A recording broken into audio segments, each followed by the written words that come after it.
네, 이제 후보 정해졌고요. 4.13 총선 다음 주 수요일이면 공식 선거운동을 시작합니다. 하지만 이미 현장에서는 시작된 거나 다름없습니다. 자, 김종인 대표가 광주를 찾았습니다. 나 바지 사장 않겠다. 친노와의 대결, 친문재인 그룹과의 대결을 예고하고 있습니다. 하지만 정청래 의원은 김종인 스타일, 다 옛날 스타일이라고 얘기했습니다. 야당 상황 지금부터 하나씩 점검해 보겠습니다.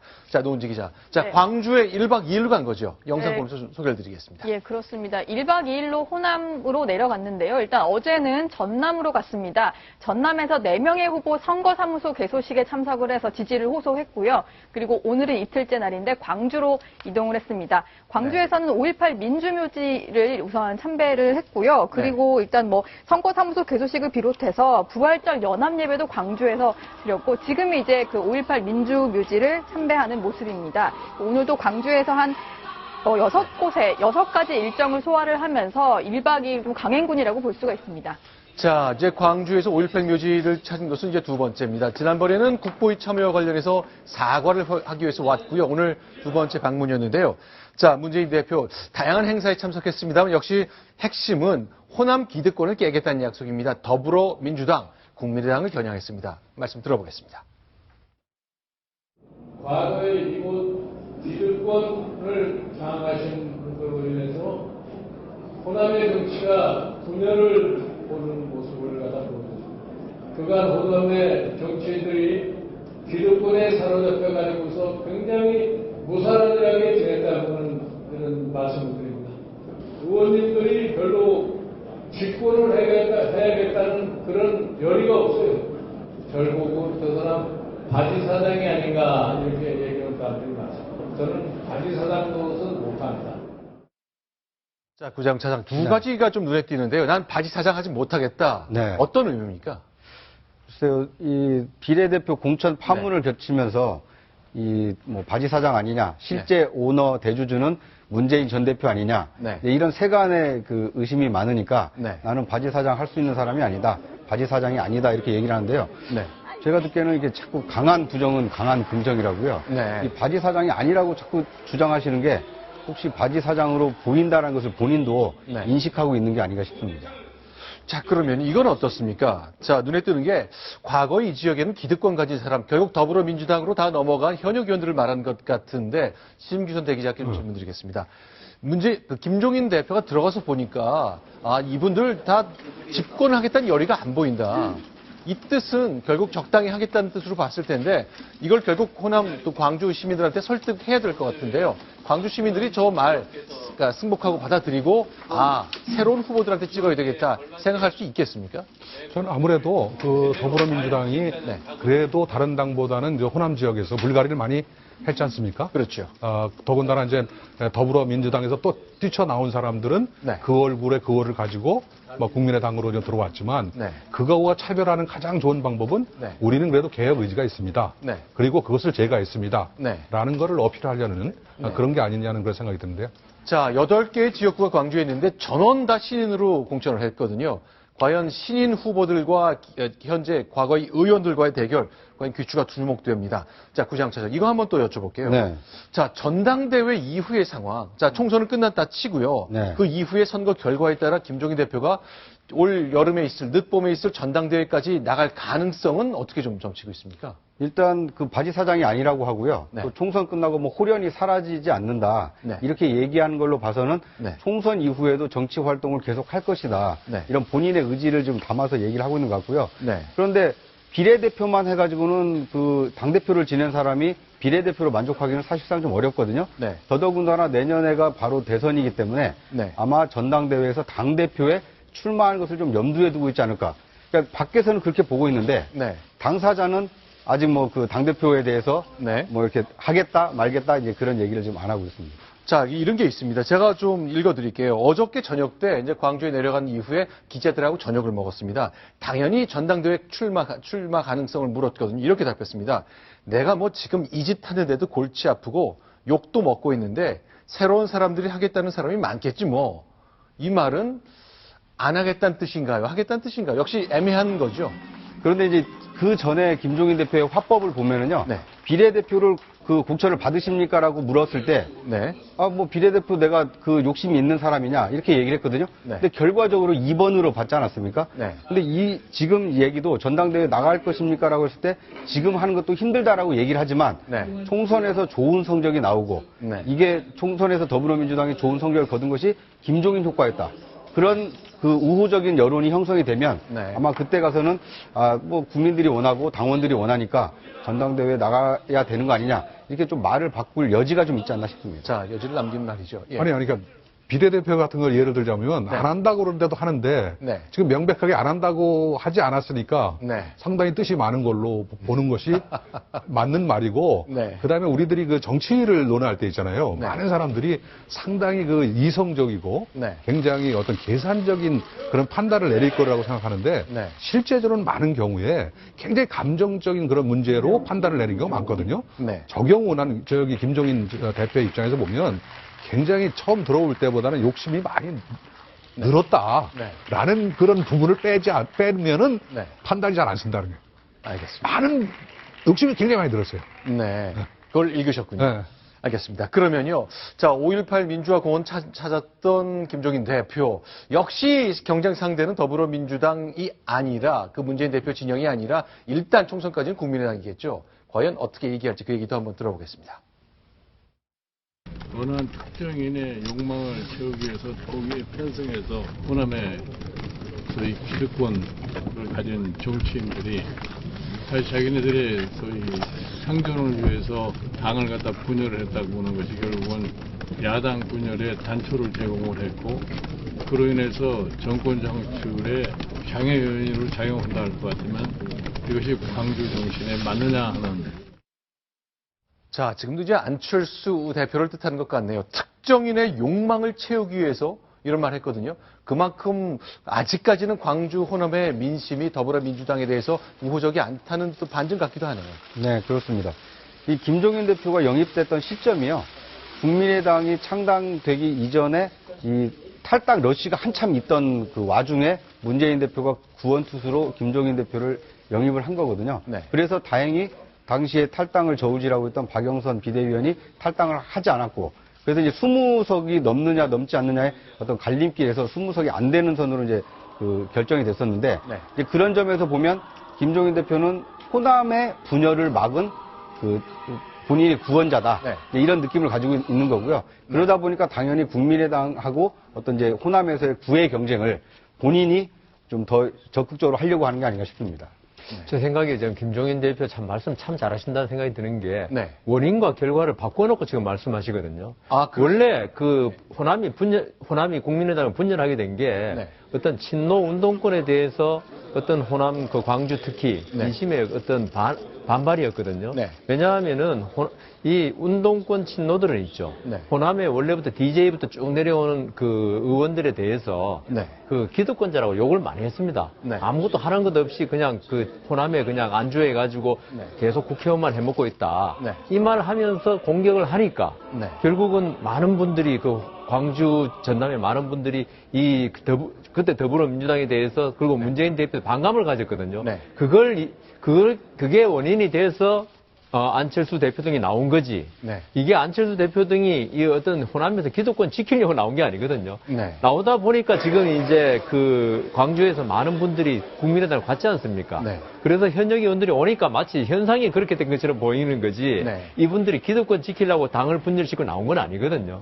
그러니까 그 김종인 대표가 이 본말을 바꿔서 말씀하시는 게 딱 드러나네요. 결국 이제 많은 메시지들이 광주와 호남 민심 그 표심에 파고들기 위한 것 같은데요. 이건 어떨까요? 이 얘기 들려드리겠습니다. 그동안 이제 김종인 대표가 중앙고등학교를 졸업했다는 거는 저희가 프로필에서 봤는데 초등학교와 중학교 어디 나왔는지는 얘기가 별로 없었거든요. 오늘 직접 광주와 인연을 강조하면서 이렇게 얘기하네요. 들어보겠습니다.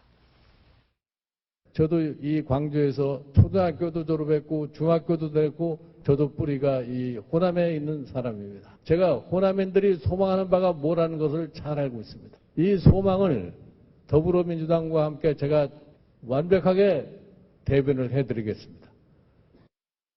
자, 그럼 차장. 호남에서 초등학교와 중학교 졸업했다는 얘기는 처음 듣는 얘기네요. 그러게요. 저도 처음 들었는데요. 그러니까 그만큼 호남과의 이 연관성이 크다. 그다음에 호남의 정서를 잘 알고 있다. 그러니까 그 호남에서는 이제 그 DJ 대통령 이후에 지금 15년째 뭐 변변한 이렇게 대선 후보를 지금 못 만들어냈는데 네. 아마 다음 대선에서는 반드시 네. 호남과 함께하는 사람이 정권을 가져왔으면 좋겠다. 이런 호남의 인식을 좀 대변하겠다. 네. 이런 얘기를 김종인 대표가 연보를 앞세워서 좀 한 게 아닌가 싶습니다. 네.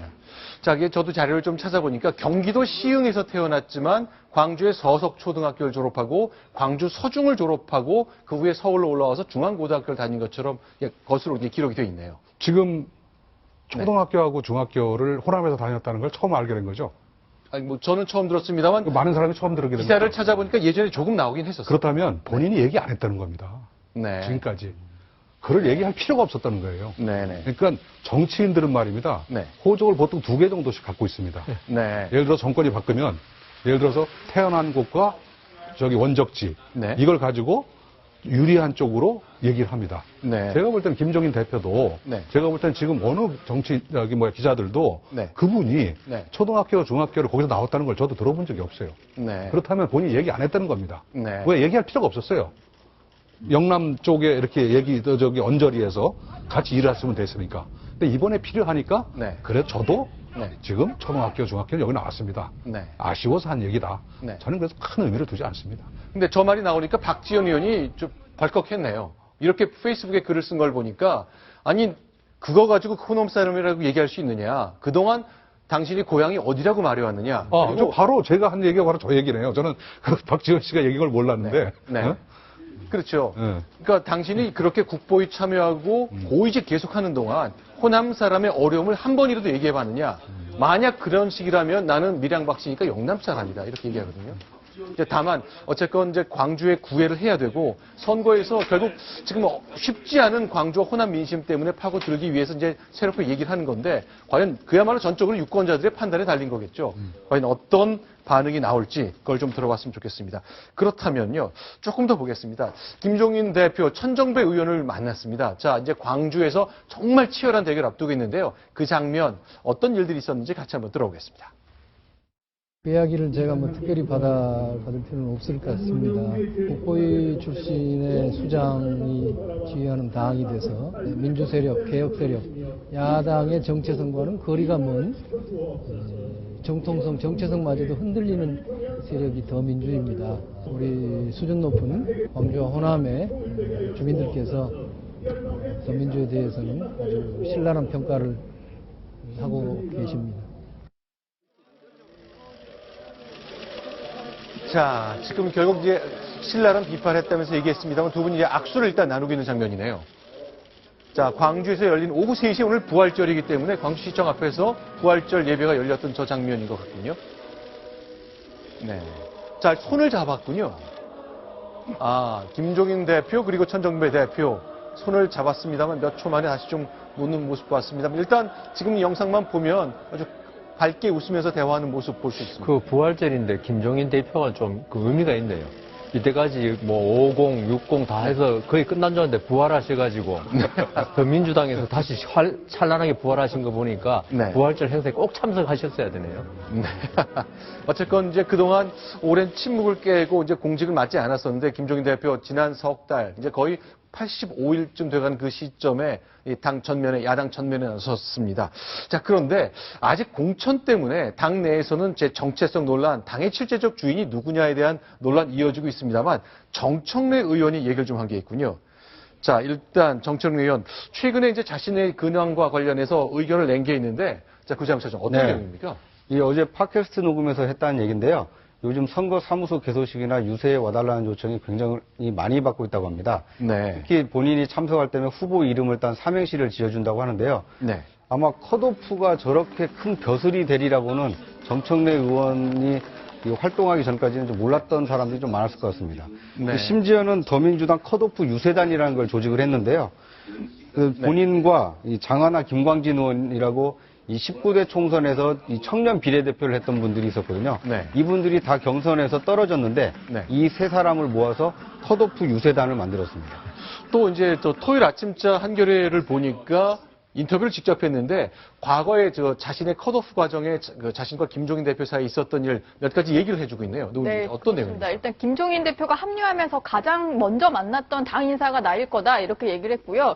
그런 면에서 봤을 때 김 대표가 처음부터 나를 컷오프할 생각을 하지는 않았던 것 같다 이렇게 얘기를 했습니다. 자, 그런데 이제 여러 가지 뒷이야기들이 많이 있습니다. 그런데 중간에 누군가가 김종인 대표에게 마포을 선거구인데요. 정청래를 빼더라도 누가 와도 당선될 수 있는 지역이다. 그걸 입력시킨 사람이 있다. 내가 그 사람이 누구라고는 밝히지 않겠다. 그러니까 자기가 원래는 컷오프 되는 게 아니었는데 누군가 김종인 대표에게 입력을 잘못시켰다. 내지는 나쁜 뜻을 가졌다. 그런 뜻 같군요. 네. 그런데 누구라고 밝히진 않겠다라고 했지만 그 다음 인터뷰 내용을 보면 누군지가 바로 나옵니다. 네. 정청래 공천 탈락과 관련해서는 이제 박영선 비대위원과 이철희 전략기획위원장이 이 작품이다. 이런 얘기가 있었거든요. 그것에 대해서 이 정청래 의원이 인터뷰에서 이렇게 얘기를 했습니다. 당 중앙위원회가 끝나고 당시 22일 새벽 3시인데요. 이철희 위원장이 나를 쫓아와서 제가 배후 조종 아닌 거 아시죠? 라고 두세 번 묻더라. 그래서 나는 농담 반 진담 반으로 저는 배후 조종인 것으로 알고 있습니다. 라고 답했다라고 합니다. 그러니까 결국 정청래 의원은 김종인 대표에게 자신의 어떤 그 컷오프를 입력시킨 사람이 박영선, 이철희 이 두 사람이라고 생각하고 있다는 것을 간접적으로 비친 겁니다. 자, 노은지 기자, 이제 컷오프 시키는 날, 그동안 자신과 김종인 대표에 있었던 일 많이 공개를 했네요. 네, 그렇습니다. 컷오프 다음 날에 김종인 대표가 먼저 연락이 와서 이제 약속을 했는데 점심을 먹는 자리에서 미안하다고 먼저 얘기를 했다고 합니다. 그래서 정청래 의원이 미안한 결정을 왜 하십니까? 이렇게 물었더니 앞으로 좀 도와달라라고 해서 근데 속이 안 좋아서 밥은 안 먹고 그냥 나왔다. 이렇게 인터뷰에서 얘기를 했습니다. 오찬 자리에 가긴 했습니다만 이런 얘기 나눈 후에 밥 안 먹고 그냥 나왔다. 이게 속이 안 좋아서라고 얘기를 하네요. 근데 저게 만일 사실이라면 있죠. 김종인 대표가 이제까지 더불어민주당 들어오면서 친노, 운동권적 그 방식을 개혁하겠다 그랬는데요. 만일 저 말씀이 사실이라면은 어떤 그 정략적인 목적에 의해서 탈락 안 시킬 사람을 탈락시키게 됐다. 그래서 미안하다는 취지가 되거든요. 그러면 김종인 대표의 본 마음이 뭔가 이게 대해서 상당히 의문을 가지게 되는데요. 그거는 물론 이제 그 정청래 의원이 계속 말한 게 많지 않습니까? 근래에 와서 이 어떤 탈락에 대해서 절차면은 그 문재인 대표도 안타깝다 그랬다가 이번에는 아주 잘못된 것이다라는 취지의 문재인 대표 말이 있었거든요. 그러니까 결국은 이게 앞으로 계속 말이 나오겠지만 김종인 대표의 어떤 이 운동권 친노에 대한 탈락이 결코 당의 정체성을 바꾸게 한 것이 아니다라는 취지의 그런 것으로 들립니다. 그런데 그 정청래 의원 그 컷오프에 대해서는요. 더민주당 내에서 이렇게 그 양론이 있습니다. 그러니까 하나는 이 수권 정당으로 가고 또 총선에서 특히 수도권 선거에서 이 더 많은 의석을 얻기 위해서는 지금까지 지탄을 받았던 이 운동권적 행태라든지 아니면 어떤 이제 기득권을 가진 사람들에 대해서 좀 컷오프를 하거나 공천에서 배제해야 된다. 그래야 더 많은 그 지지를 얻을 수 있다. 이런 그 전략적인 사고가 하나 있었고요. 반대로 정청래 의원의 경우에는 당내에서 굉장히 견고한 지지층을 가지고 있는 분 아닙니까? 그러다 보니까 이분을 탈락시켰을 때 반발이 너무 크다 보니까 다음 당권이라든지 아니면 그 다음에 대선 경선을 나가야 되는 이 당내 지지를 받아야 되는 후보자들은 정청래 의원을 좋아하는 사람들의 지지표를 포기할 수가 없거든요. 그러다 보니까 이제 정청래 구하기에 말을 보태는 거고 김종인 대표의 경우에는 전체 선거판에서 이런 사람들은 좀 탈락시킨 것이 오히려 선거판을 유리하게 가져갈 수 있지 않을까라고 생각을 했다가 이제 어떻게 보면 역풍을 맞고 있다 이렇게 볼 수 있을 것 같습니다. 네, 이런 걸 좀 봐야 되겠습니다. 자, 그러니까 이런 인터뷰에서 이런 말 했거든요. 내가 총선 끝나기 전까지는 김종인 대표 칭찬만 할 거다. 이렇게 전제를 하면서 김종인 대표는 야당 체질이 아닌 것 같다. 금권이 있고 관권이 있고 언론이 돕는 이런 것들이 밑바탕이 된 선거만 해온 분 아니냐. 그러니 국민 감동을 불러오는 전략을 짜는 시대 정신을 못 읽는 사람이다. 이렇게 얘기하거든요. 그 한 가지 더 덧붙여서요. 정청래 의원이 얘기하는 게 SNS, 소셜 네트워크 서비스 여론은 아예 변수로도 취급을 안 하고 그러니까 21세기 현대전에 맞는 사령관은 아닌 것 같다. 다만 선거 끝나기 전까지는 김 대표를 칭찬만 할 거다 이렇게 얘기를 했는데요. 그런데 2002년 대통령 선거 때 노무현 대통령이 당선될 때는 그 인터넷 댓글 여론에서 이제 힘을 받았지만 그런데 2007년 대통령 선거와 2012년 대통령 선거에서는 트위터라든지 이런 온라인 상으로서는 문재인 대표가 굉장히 우세하다라는 여론이 많았거든요. 네. 그런데 SNS와 실제 표심이 달랐다는 것이 확인이 됐기 때문에 네. 수권 정당으로 가기 위해서는 SNS 여론에 너무 편승해서는 어렵다. 네. 이런 인식을 전략을 하는 사람이 가지고 있는데 네. 정청래 의원은 그것에 이제 반대하는 거죠. 네. SNS가 여전히 중요하다는 거죠. 저기 김종인 대표가 정청래 의원을 평가하는 것은 굉장히 정치적이고 네. 정청래 의원이 김종인 대표를 평가하는 것은 굉장히 솔직하고 네. 뭐 그렇게 봐야 될 것 같네요. 그리고 또 하나는 네. 지금 정청래 의원이 자기 그 지역구에 손혜원 홍보본부장을 내세워서 굉장히 열심히 하지 않습니까? 그렇죠. 저는 제가 볼 때는 다음에는 자기가 나오겠다는 것을 네. 스스로 보입니다. 그러니까 자기가 내세운 사람이 4년 동안 잘 좀 네. 관리를 해서 나중에 4년 후에 넘겨줄 때 네. 괜히 싸우지 말고 네. 넌 내 덕분에 한 번 했으니까 이제 내놔라 그랬을 때는 아무런 잡음 없이 네. 내놓을 수 있도록 하는 그런 정지 작업이 네. 제가 볼 때는 지금 손혜원 본부장을 열심히 돕는 거 아니냐라는 네. 느낌이 듭니다. 자, 솔직한 정청래, 정치적인 김종인. 과연 총선 이후의 모습이 굉장히 궁금합니다. 이 두 사람 총선 이후에도 뉴스의 중심이 될 것 거의 분명해 보입니다.